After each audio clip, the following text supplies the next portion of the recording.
guys, I'm Samantha and I'm here to kind of do a more serious type of video. I have been wanting to do these types of videos to kind of bring more awareness to these conditions.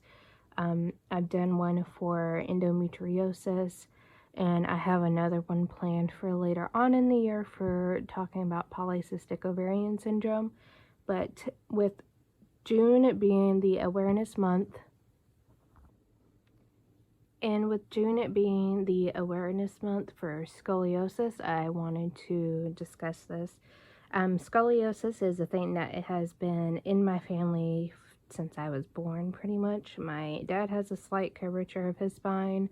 My sister had a curvature of her spine and had 2 surgeries to correct hers, and I had a surgery in 2012 to do a spinal fusion to correct my scoliosis. Scoliosis is a sideways curvature of the spine that is often diagnosed in adolescence. While scoliosis can occur in people with conditions such as cerebral palsy and muscular dystrophy, the cause of most childhood scoliosis is unknown. Most cases of scoliosis are mild, but some curves worsen as the children grow. A lot of the times I've been told by my doctors it's just due to the rapid growth in some children, and most of the time in a lot of girls tend to have scoliosis most, is that's when the spine starts to kind of get its curve. Let's see. Children who have mild scoliosis are monitored closely, usually with x-rays to see if the curve is getting worse. Often no treatment is necessary. Sometimes a brace or surgery is needed. Others may need surgery to straighten severe curves. Most of the times the symptoms when it comes to scoliosis is uneven shoulders. One shoulder blade appears more prominent than the other, uneven waist, one hip is higher than the other, one side of the rib cage is jutting forward, and the prominence of one side of the back is bending forward. With most cases, the spine will rotate or twist in addition to curving side to side. This will cause the ribs or muscles on one side of the body to stick out more than those on the other sides. And doctors don't know what the causes are for most types of scoliosis, although it's most likely a hereditary factor, and it could be caused by certain neuromuscular conditions, birth defects affecting the development of bones in the spine, previous surgery on chest walls as a baby, injuries to or infections of the spine, or any spinal cord abnormalities. With the way that my curve was, it was almost like a upside down question mark. My rib cage did have one side did stick out farther than the other, and my hips were off center as well. I had they monitored me from a young age because my sister had to have the surgery when she was in 4th grade. So, and I was around 4 or 5 around the time that she had her surgeries. So they caught hers pretty young, but she still had to have the spinal fusion.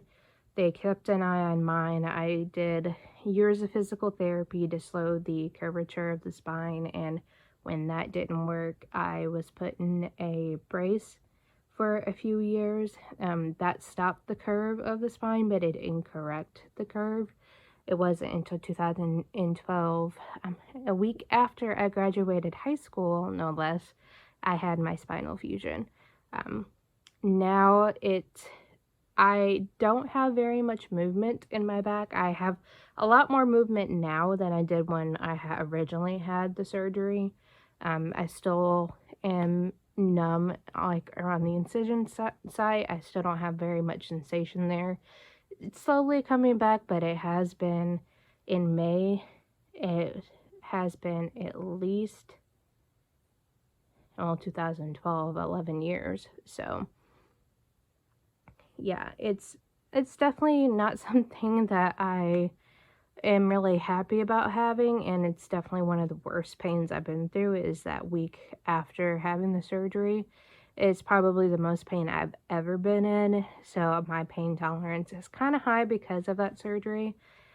But yeah, complications to scoliosis will include breathing problems, back problems, and like as the scoliosis worsens, it will also affect the appearance of a person. Um, Usually, plain X-rays can confirm the diagnosis of a scoliosis and reveal the severity of the curvature. A lot of times when I was younger with my primary care doctor, she would always have me like bend forward and take a look at my spine as I bent forward to track to see where my spine was curving to. But yeah, there's really not much treatment wise other than the braces to stop the curve. Wearing a brace won't cure the scoliosis or reverse it, but it usually prevents it from just getting worse. The most common type of brace is usually made out of plastic and is contorted to conform to the body.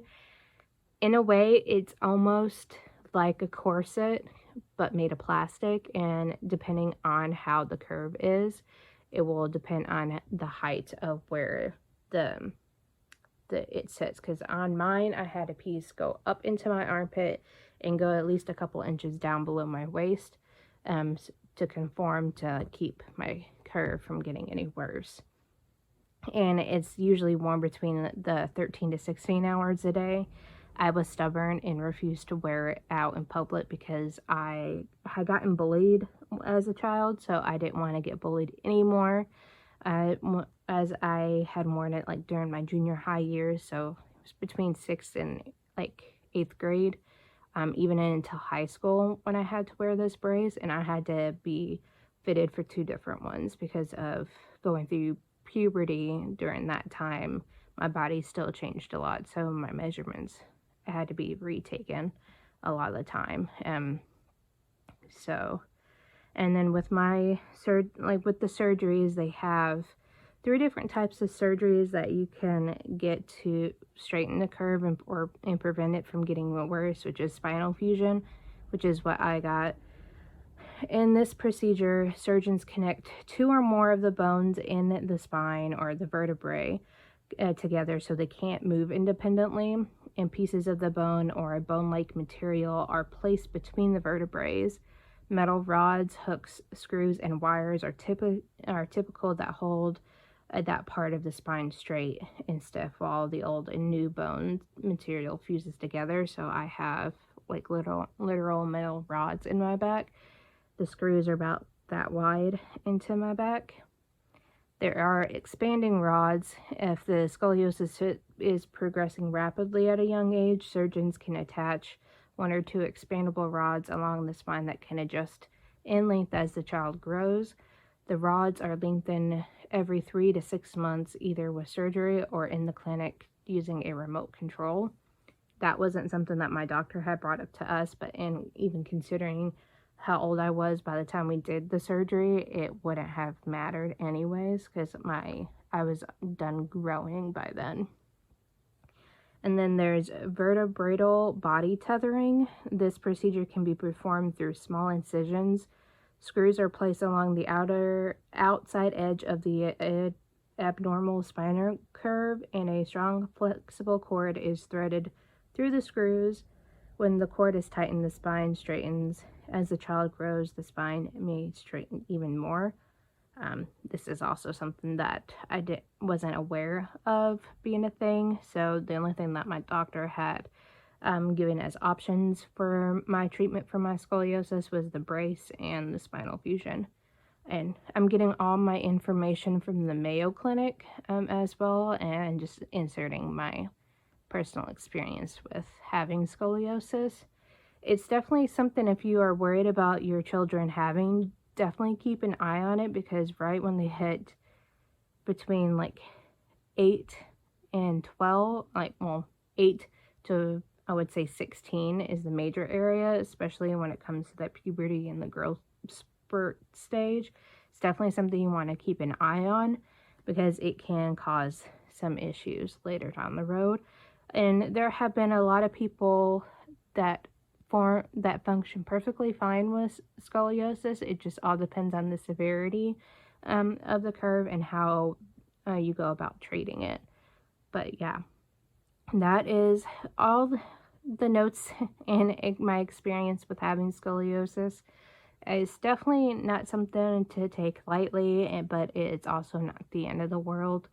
There is treatment for it. It is a long, winding road to do a treatment for it, but it's something that is easily to be handled. It's not, like I said, it's not the end of the world. I deal with after having my spinal fusion, I am pretty much back to normal, except for being a little bit stiffer and not as flexible as I used to be, but other than that, nothing completely major has changed. If you enjoy this kind of content, let me know down below.